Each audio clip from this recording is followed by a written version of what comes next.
a day. Welcome to Mighty House.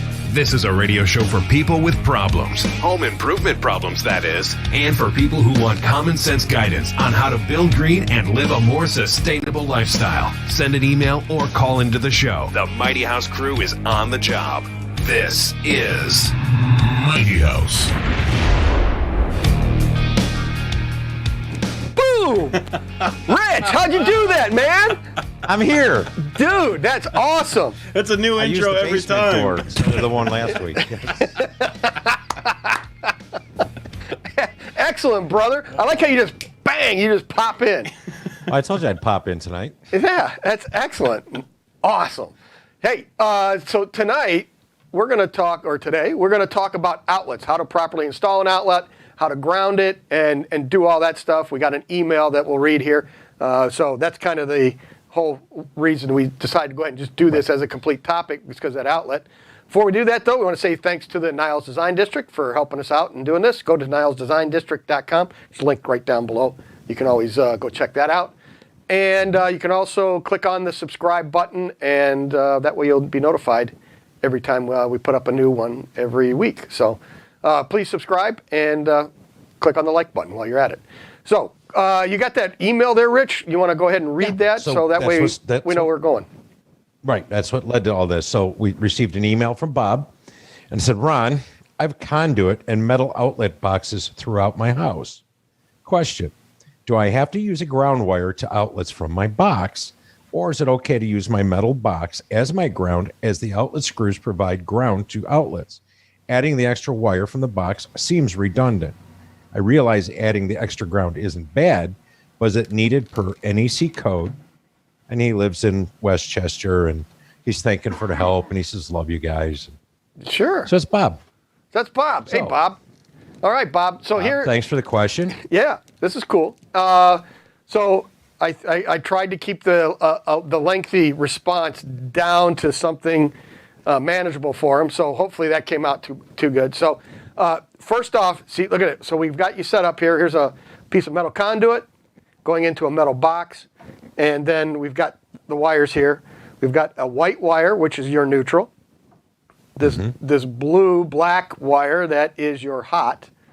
And then this is a switch leg. This is an orange. I don't know if you can see that very well, but it's an orange one. So we're gonna show you how to do that also, so that we can have a switched outlet. Hot leg could be black, red, correct, blue, yellow, whatever. Correct. Could be any color you want in a pipe. If you run the extension cords like Rich does down in Florida, then you're going to end up with a black, a red, and a white in this scenario.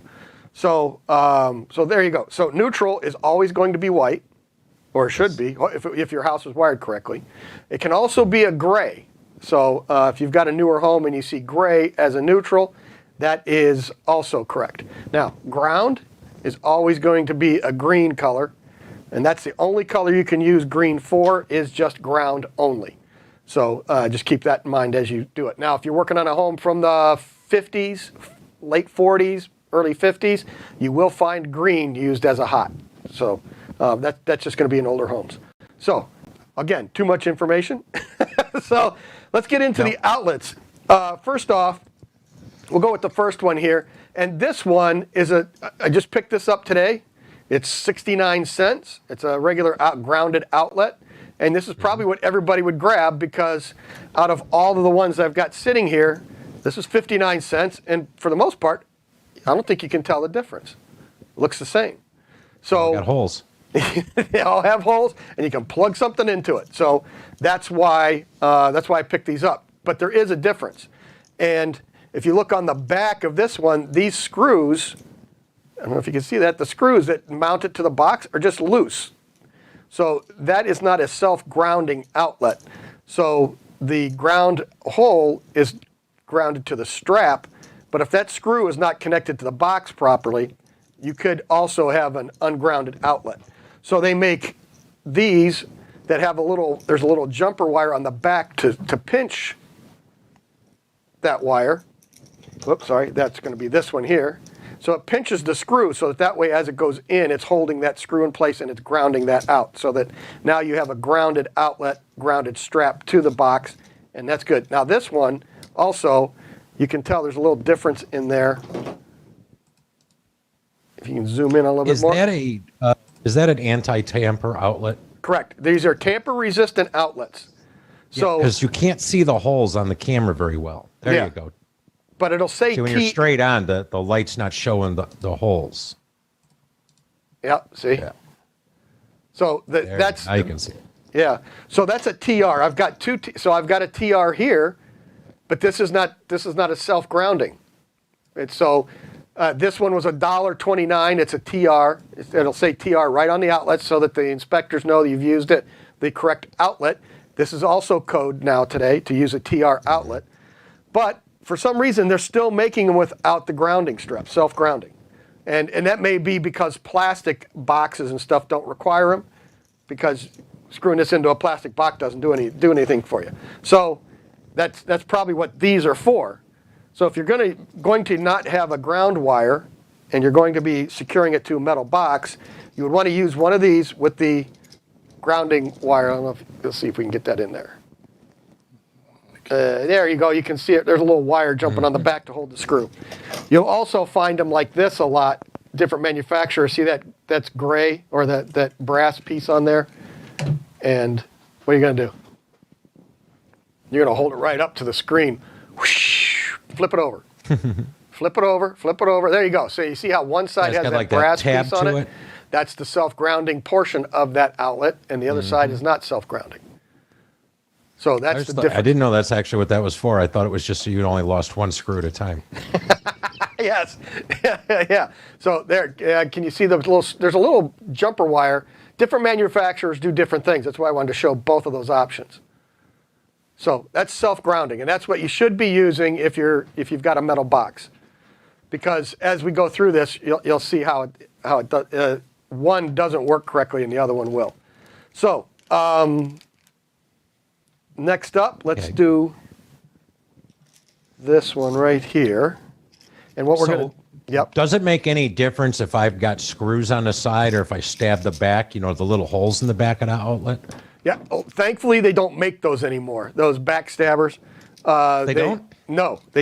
So now you have these that you don't have to go around. They just have a crimp. So you can put it in there and the screw actually just hits the terminal and holds it down. You could also have these kind that just have a regular screw that you just have to go put the screw around them. Mm-hmm. So, and you just wrap the wire around the screw and then you're off and running. So I didn't know they stopped making backstabbers though.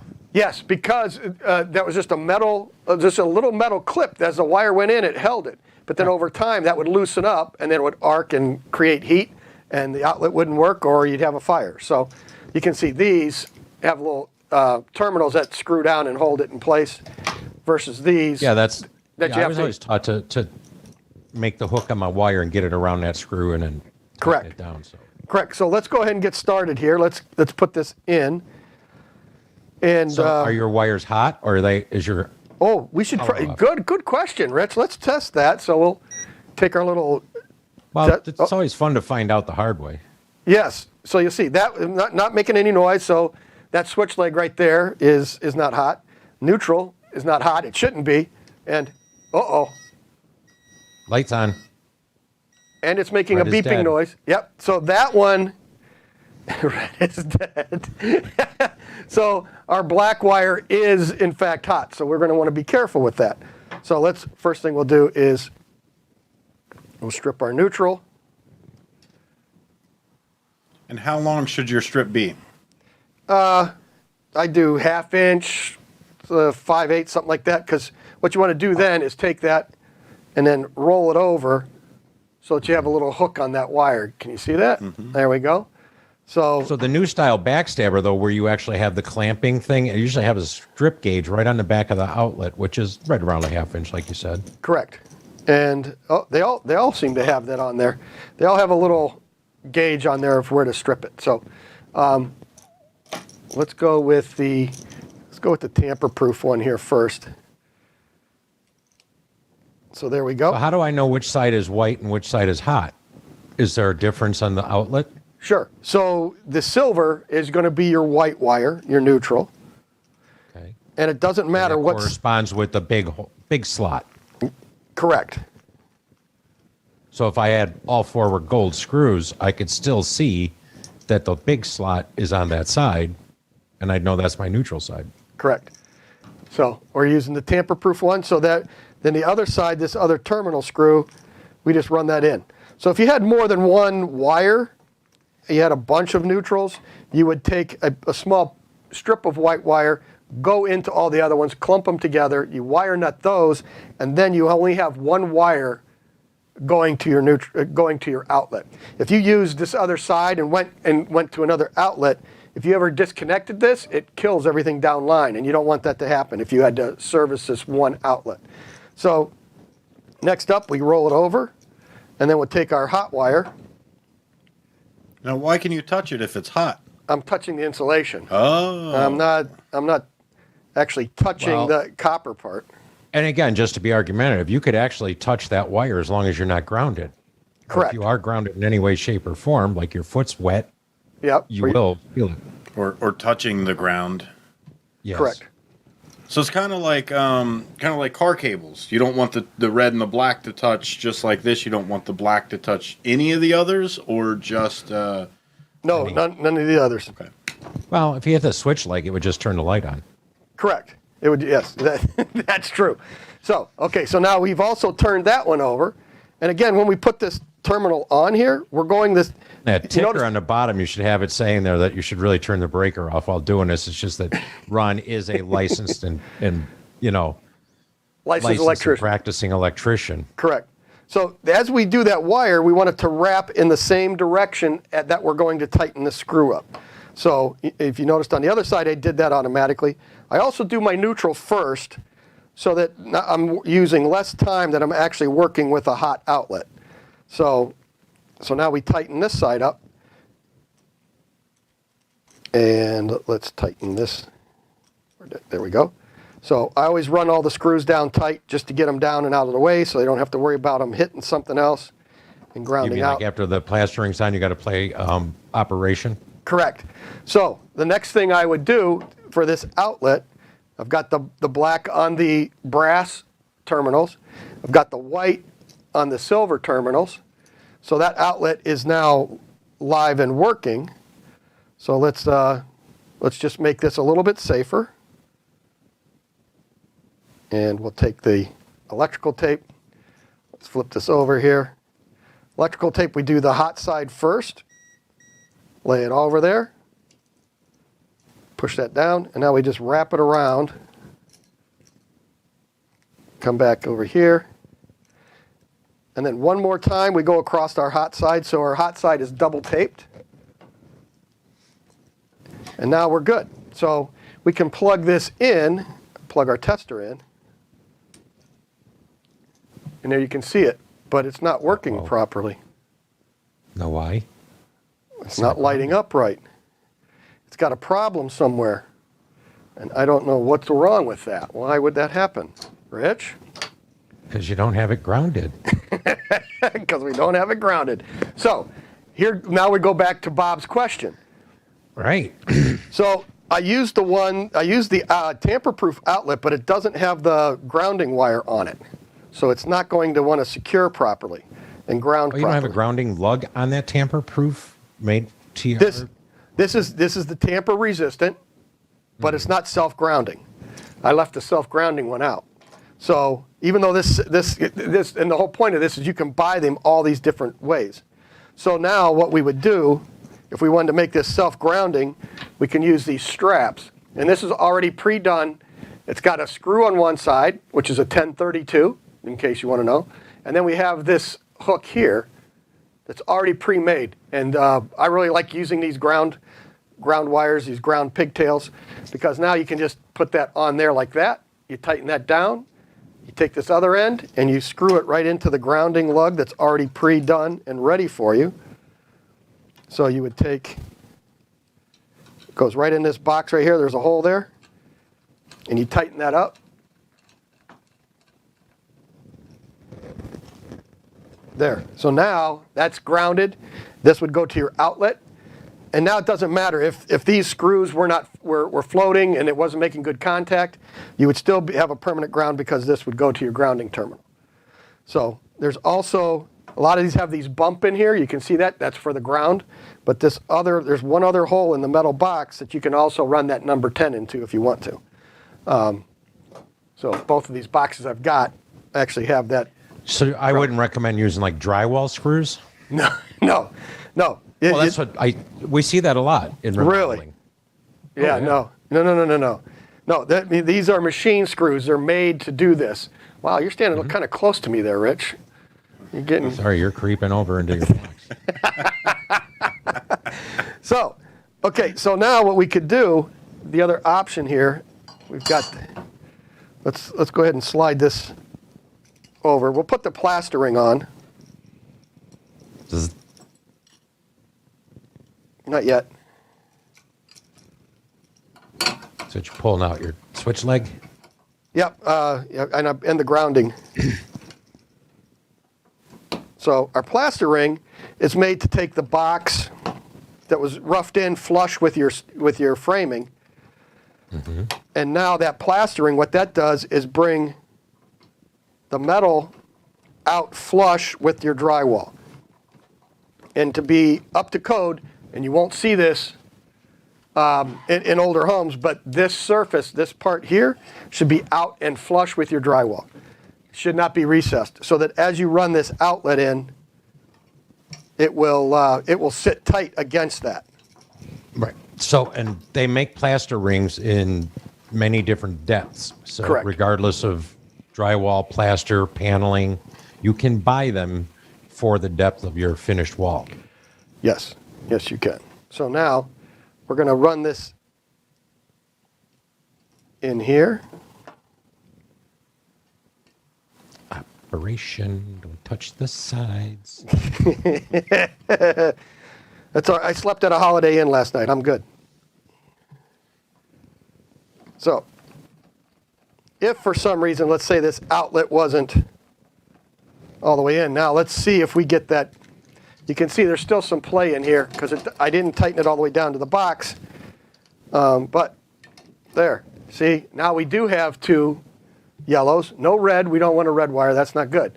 But as I move this around, you can see that starts to flash on and off. Flash on and off there a little bit because it's not grounded properly. So what we could do is hook that ground up and make that also. We could hook that ground up to it, and then it would be grounded all the time. So again, down here where we use a lot of Romex, your Romex, like you said, says a black and a white typically, your hot neutral. But there's also a bare copper wire, which because we don't have conduit and pipe and metal boxes, we have to use that bare ground wire, and we ground that. So when you pull the outlet out, it's still grounded. Correct. So I've been shocked because I forget I'm grounded. In other words, you turn it over, you start taking the hot wire off, and your finger's laying on there, and you're like, right. Dummy, take the ground off. You are now grounded. So. Well, I see, and now I will always leave the ground and the neutral on first, and then take the hot off last, or take the hot off first. Mm-hmm. So we want to make that what we're working on. We want to de-energize that as soon as possible. So the first one we go to is our black wire, and now we de-energize this outlet. Now we can work on it again safely. So we're going to roll this over, and we'll put this lug on here. Now you don't need to buy these pre-done grounding pigtails. If you're just doing a few outlets, it's well worth it because a roll of green wire costs you $50. Right. So if you go to the full shot. See if you have one in there. You got it. So you can buy a roll of this for $75. They also make these kind right here that come in a pre-made package, but these are just wires, and I don't like these because they're just wrapped around the number 10 screw. But it's just, let's see. There we go. You got that? It's all it is just a wire bent around that number 10 screw. Here you go, sonar. You can show that up close. There. See? Nice hand job. Excellent. So there you go. So you could do that. Just lay it down there. Okay, so the other side, what'd you call those? We just call them a switched outlet around here, but you call them what? Oh, down here it's called a half hot. Okay, so on a half hot, Mr. Handjob, can we have you over here again, sir? Yeah. Okay. So what you want to point out is on this side here. See that little tab in the middle? Okay. So if you look on that, you'll see there's a little tab right between the two terminals. Roll it over.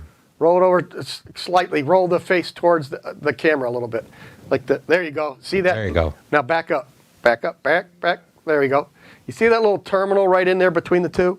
So if you want to have half of this outlet hot and half of it switched, what you can do now is you take your pliers, needle nose, and you can just grab that little piece and you turn it over. You only want to do it on the hot side because that neutral is on the same circuit, so we don't need to worry about that. And we break that piece off. So now that little piece between the two is gone. And then what we're going to do is we're going to take our switched, I like my client, sorry. The switched one here and put our same bend on it. So we've got the hook. Again, we're going to wrap. Let's open this one back up.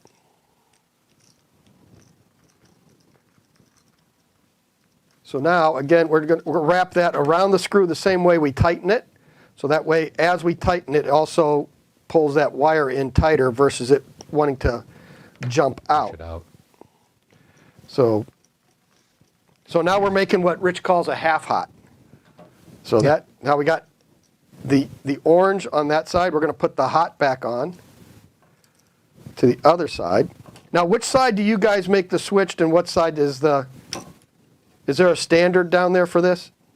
I don't think there's anything standard down here, but I typically make the right side the switch side. Okay, so are you mounting your outlets up and down?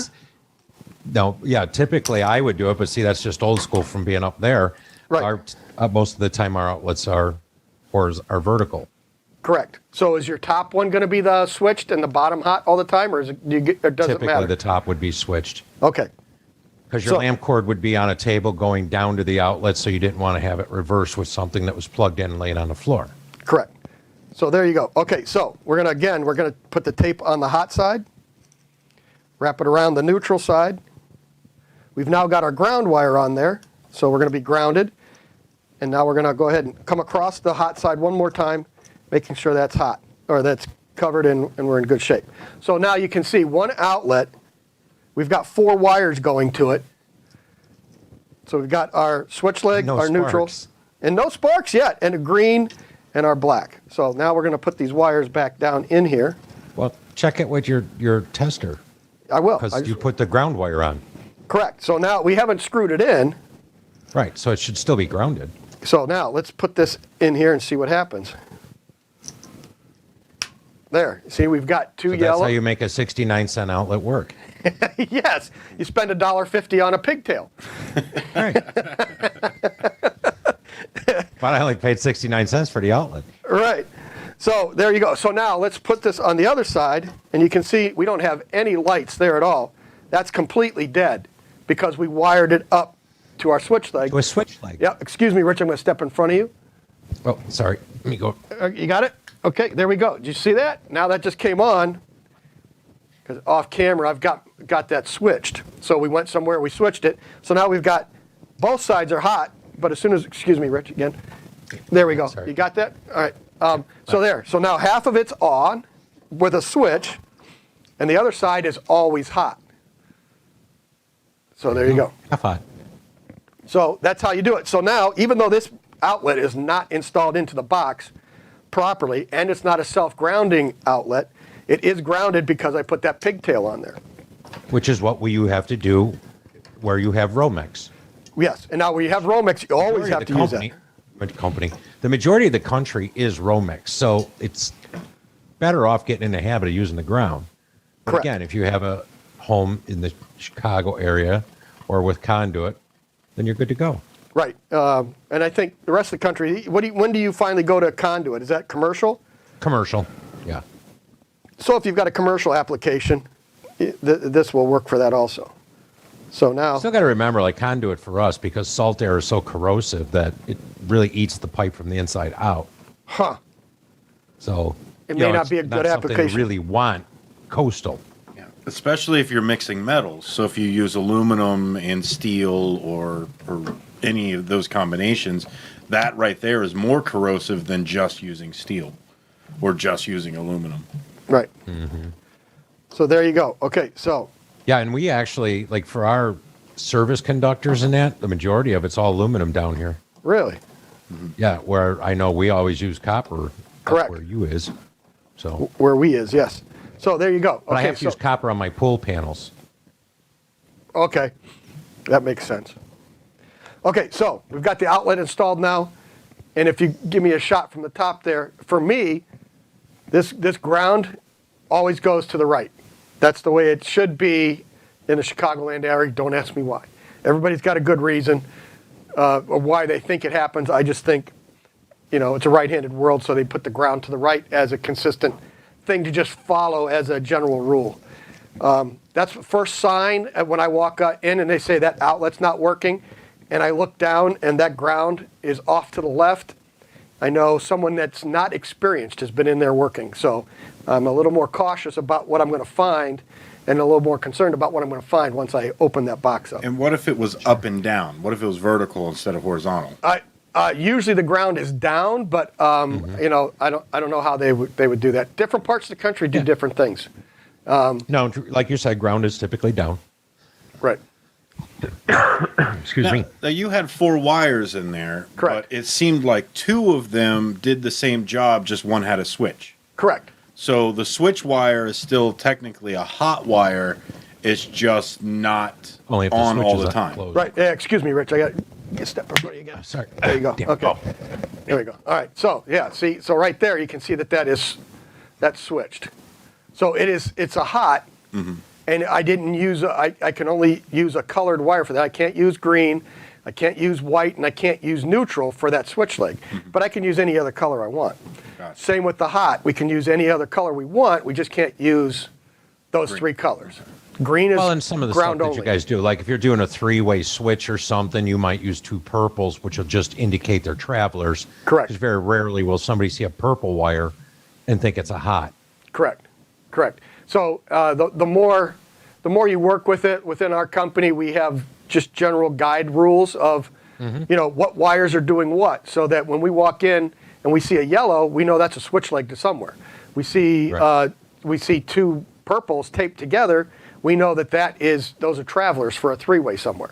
So and it's just it's a code, and we use black and red go with white, blue and brown go with gray. If we were pulling 4 circuits. And then just again coming from an electrician or electronic side into electrician. So the other side, the common, we have to have just because it's AC. You need the return or the other Correct. side to it.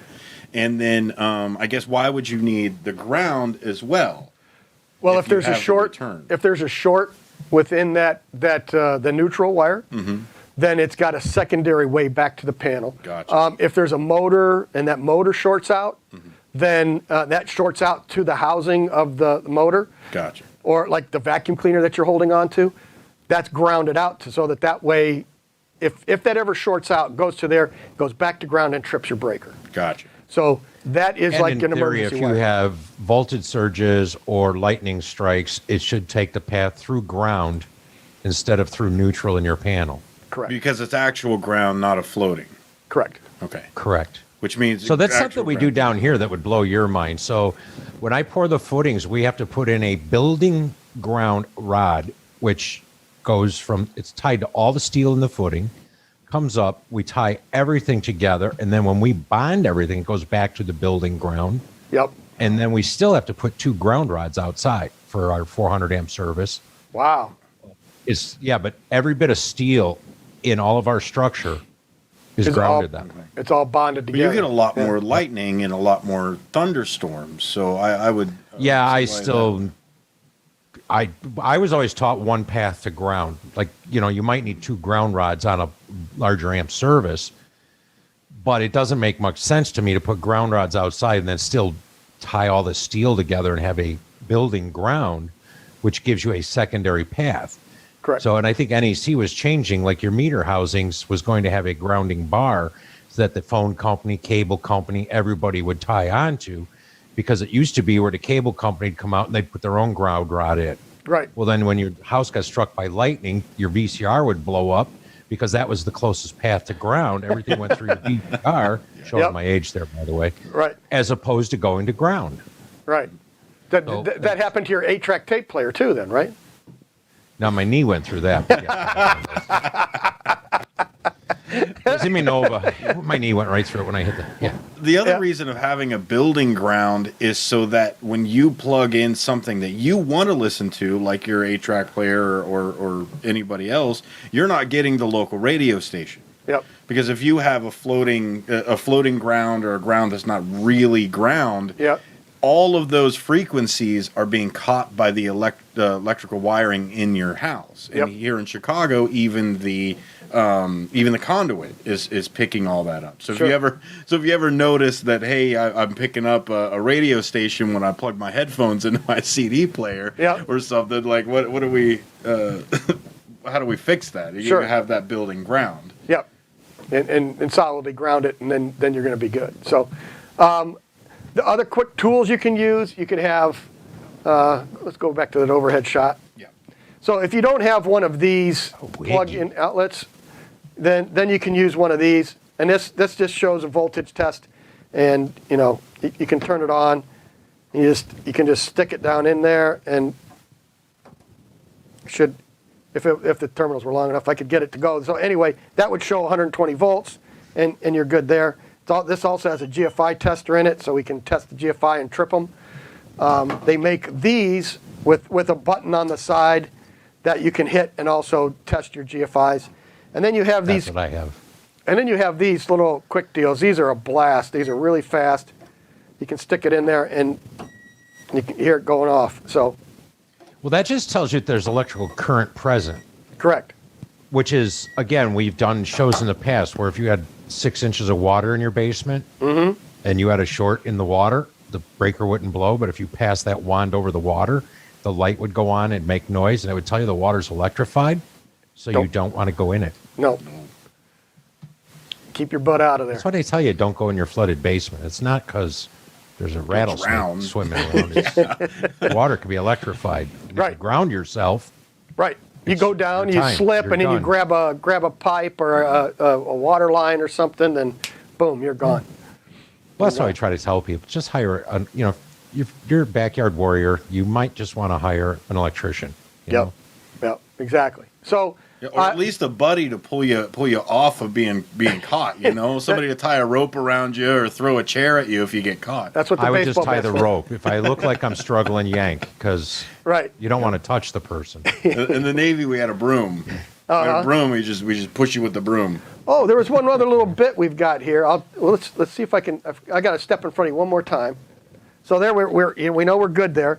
I also wired the ground up. Let's see if that works. Oh, look at that. See? For some reason the ground went out, so you only have one. And if you look on the side of this tester, you'll be able to see Tells you what those lights mean. what the different lights mean. So that shows you that the ground was out and that you would have to do something. So there you go. Okay. I think I'm done, Rich. We talked about this pretty good, and if anybody's still listening or watching, we appreciate it. Make sure you hit that subscribe button and click on the bell so you get notified next time we're doing this. They were And just watching to see if you'd shock yourself, and you didn't. So it's sort of like anticlimactic. sorry, man. Been doing this a couple years. You could at least grab it for the thumbnail. Right. At least. Yeah, come on. I'll send you that. I'll send you that picture. You can plug them in later. Thing on the end here. So Let me grab that switch there. Now put your Right. finger in there. On, off. It's a lively show. yep, cool. All right. So hopefully you learned something. We showed you how to put in an outlet properly, how to properly ground it, and get it installed and do it safely. So that way you don't hurt somebody in your home. And make sure you're using these new tamper resistant ones that will not allow the kids to stick anything inside of there to get shocked. So that's what the tamper resistance for. Just look for a little TR on the side. And with that, I'll say let's keep it square and level. Until next time. Until next time. There you go. Yep. All right, cool.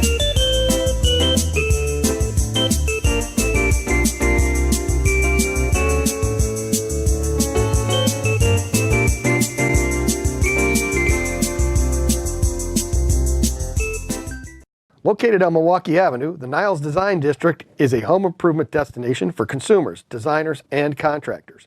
For those looking to renovate a kitchen or a bathroom, expand with a new addition, or enhance their curb appeal, the Niles Design District in Niles, Illinois offers everything in one convenient location. It's your road to a better home.